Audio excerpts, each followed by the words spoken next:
Pues sí, amigos, bienvenidos a Vidas en Red, el noticiero que te informa en lugar de desinformarte, que es lo que hacen los demás. Y hoy traemos noticias jugosas, noticias tristes, noticias que son la realidad es la que es. No podemos escondernos como queramos. Tampoco entro en fanatismos ni en alarmismos. Estas son las cosas como son y como os lo he contado en el pasado. Esta pandemia ha venido para quedarse una buena temporada y vamos a tener que aprender a vivir de otra manera y hacer las cosas de otra manera.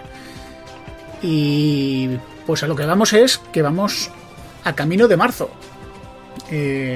Vamos camino de marzo, del mes de marzo, cuando la pandemia estaba en el momento más horrible. Y mira tú por dónde. Ahora el gobierno dice que se temen que lo peor está por venir. Tremendo, ¿verdad?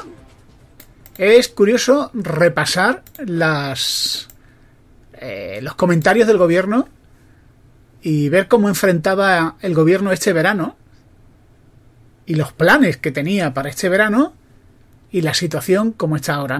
Pedro Sánchez no solo miente en campaña, también miente ahora. Mi obligación como presidente del Gobierno es ser fiel a la realidad y exponerla sin adornos y con toda crudeza a los ciudadanos y ciudadanas. La situación es grave. Hemos derrotado al virus y controlado la pandemia y doblegado la curva. Yo creo que la segunda ola no va a tener un impacto tan grande, esta fase en la que estamos ahora mismo. Que no nos dejemos atenazar por el miedo. Hay que salir a la calle, hay que disfrutar de la nueva normalidad recuperada. Hay que recuperar la economía, hay que disfrutar. Por tanto, no podemos hablar, a mi juicio, y según las informaciones que me trasladan, de una segunda ola generalizada en nuestro país, que no la hay. Pero en principio da la sensación de que sí que podríamos estar ahora mismo en esa fase de estabilización previa a un posible descenso. Transmitir la realidad es el modo que entendemos justifica el respeto a los ciudadanos.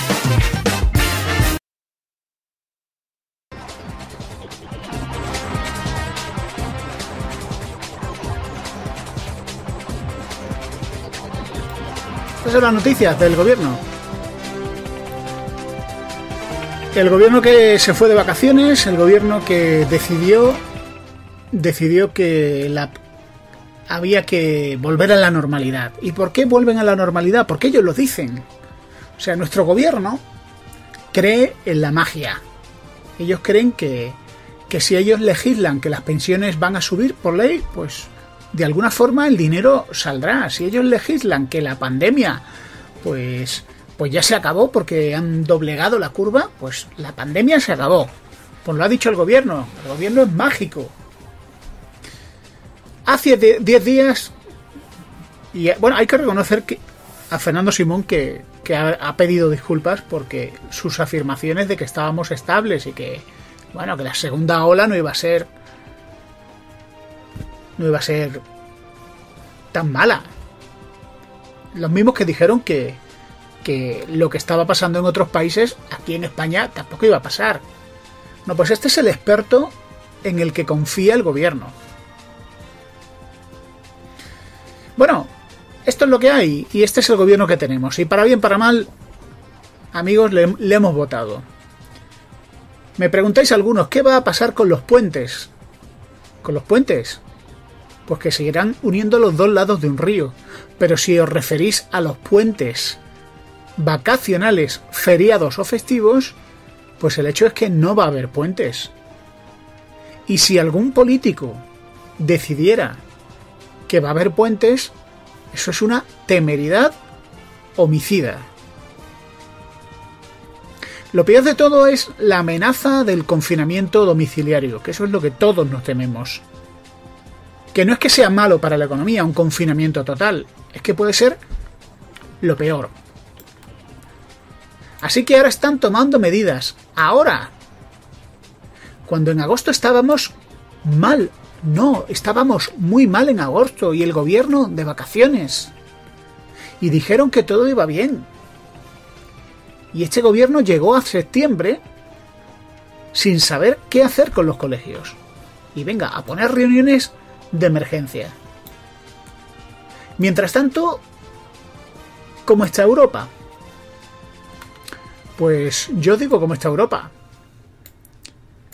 Europa está que en Bélgica las hospitalizaciones se han incrementado a un ritmo semanal del 88%.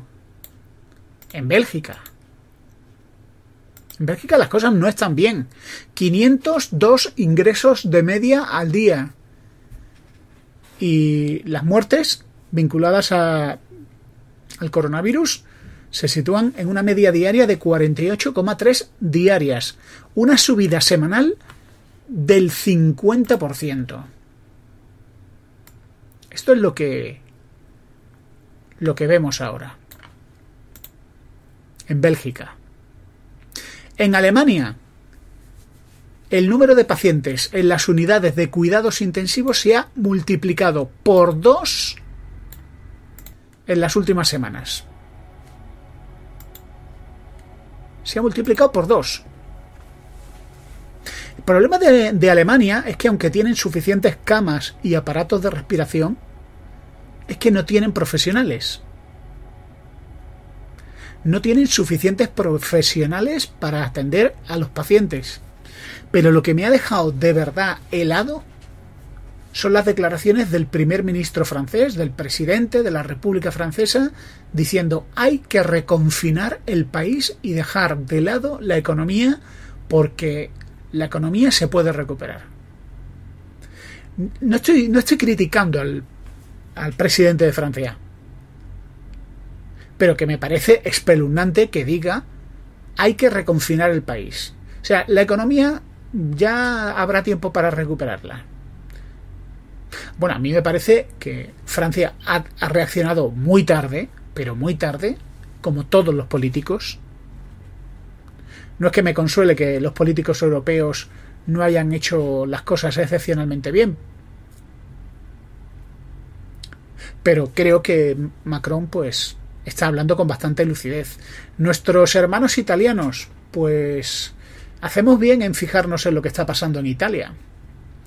En Italia, el 15% de las plazas disponibles en las unidades de cuidados intensivos están ocupadas por pacientes de coronavirus. Y está previsto que el porcentaje descienda al 11% porque van a abrir 1.660 plazas adicionales que han abierto de emergencia para aliviar a los hospitales. En las UCIs italianas las plazas son 1.284 camas y están creciendo a una media de 90 personas al día. A ellos les preocupa no solo el número insuficiente de camas, sino también la falta de personal.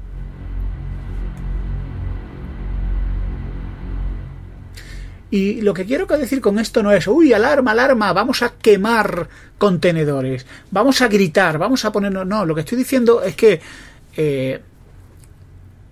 en el pasado cometimos el error de no mirar alrededor ante lo que estaba pasando. No hubo... O sea, mi mujer no fue la única. Hubo mucha gente que decía, oye, que lo que está pasando en China va a llegar aquí. Oye, que lo que está pasando en Italia va a llegar aquí. Bueno, pues lo que está pasando en Italia ahora, deberíamos de plantearnos qué vamos a hacer.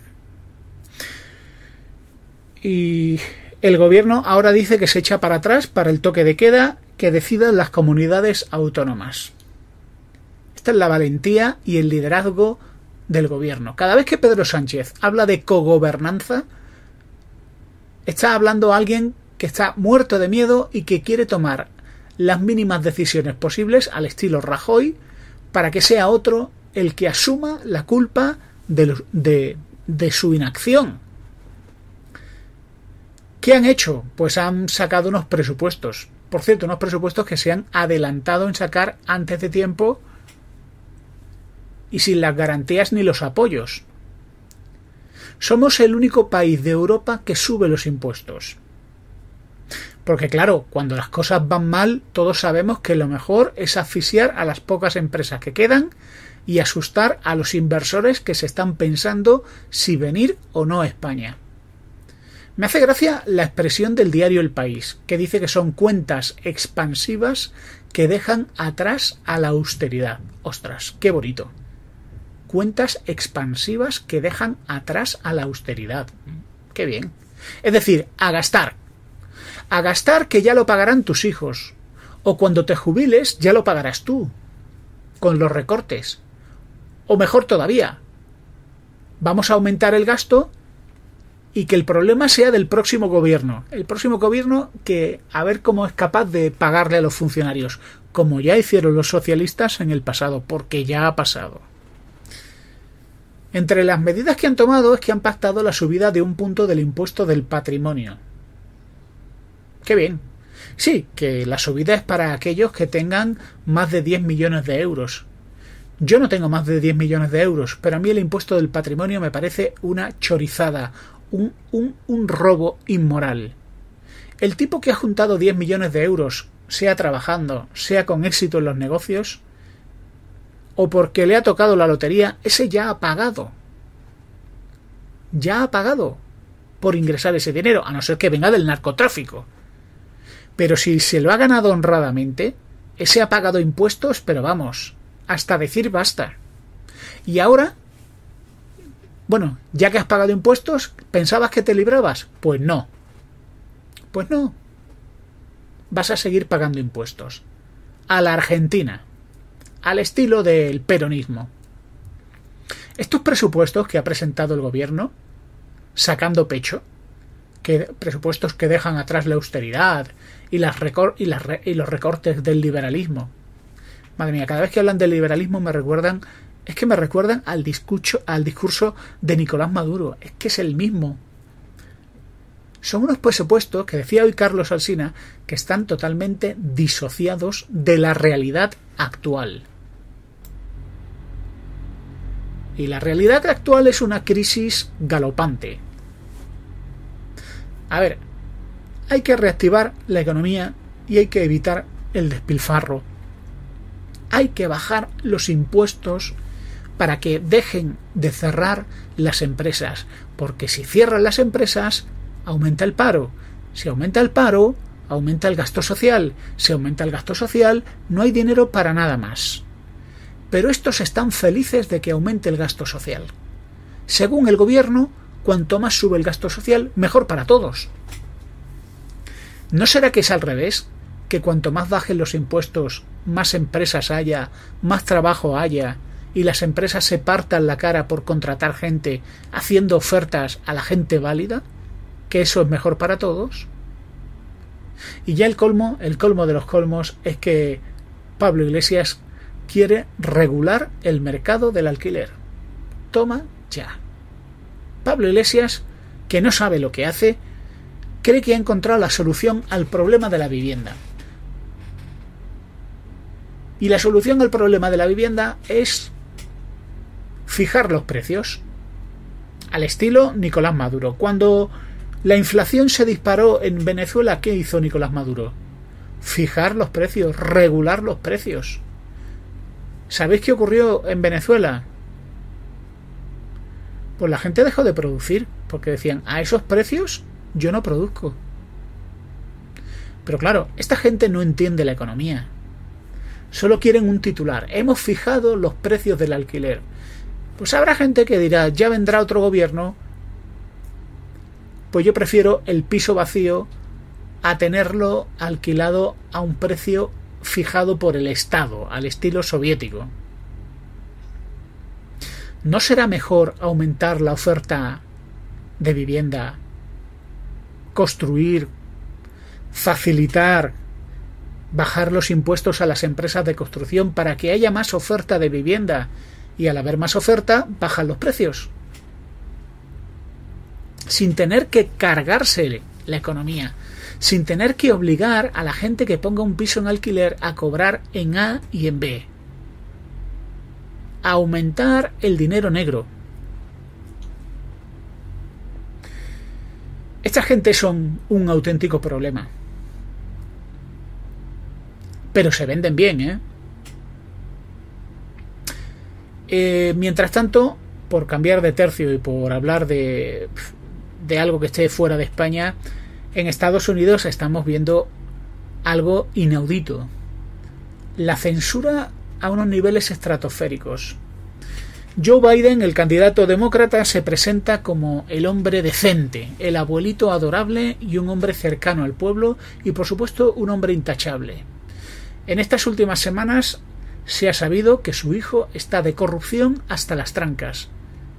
Y se sabe, por los correos que han salido, que el padre, Joe Biden padre, recibía la mitad de los ingresos del hijo y el hijo mientras comerciaba con los contactos del padre. Esto ya no solo afecta a Ucrania, que esto se ha demostrado. Esto afecta al Partido Comunista Chino y a empresas corruptas chinas. ¿Y qué ha hecho Facebook? Ocultar la noticia. Así de claro. Así de terrible. Facebook le ha dado un botón para que no se hable del tema. Si se habla de corrupción, que se hable de los trapos sucios de Trump. ¿Que alguno tiene? Pues alguno tendrá. Pero que no se hable de Biden, por lo menos hasta que no pasen las elecciones. Así que Facebook y las otras redes sociales están silenciando el caso de corrupción que afecta a Joe Biden. Esto es inaudito. Esta es la libertad de la era tecnológica. Ahora yo me pregunto, y esto es otro cambio de tema, ¿estamos permitiendo que los gigantes tecnológicos acumulen tanto poder que sean el nuevo poder fáctico? Antes se hablaba de la prensa, ¿no? Como el cuarto poder. La prensa no es nada. La prensa son unas cuantas páginas llenas de publicidad y todas bloqueadas para suscriptores, y la gente está en redes sociales. Pero estas redes sociales son tan poderosas que ellos deciden lo que vemos y lo que no vemos. Ellos deciden lo que existe y lo que no existe. No se trata de cobrar impuestos a lo loco. Creo que ahí la Unión Europea está haciendo bastantes cosas bien. Se trata de que tenemos que evitar estos monopolios. Estos monopolios son lo peor que hay. Así que, amigos, este es el panorama. Os deseo un feliz día, una feliz mañana, una mejor tarde. Y aunque las noticias son las que son, no hay que alarmarse de más. Una guerra civil fue algo peor que lo que estamos pasando. Una guerra mundial fue algo muchísimo peor que lo que estamos pasando. El comunismo soviético fue algo atroz. Y de todo eso se puede salir. Lo único que no podemos perder, o sea, lo único que no podemos recuperar, son las vidas de las personas que se han ido, que han fallecido. La economía puede seguir saliendo adelante. Y lo que sí podemos cambiar es que como votantes empecemos a pensar con criterio y empecemos a pensar quién nos manipula, quién nos miente, quién nos dice la verdad, quién nos promete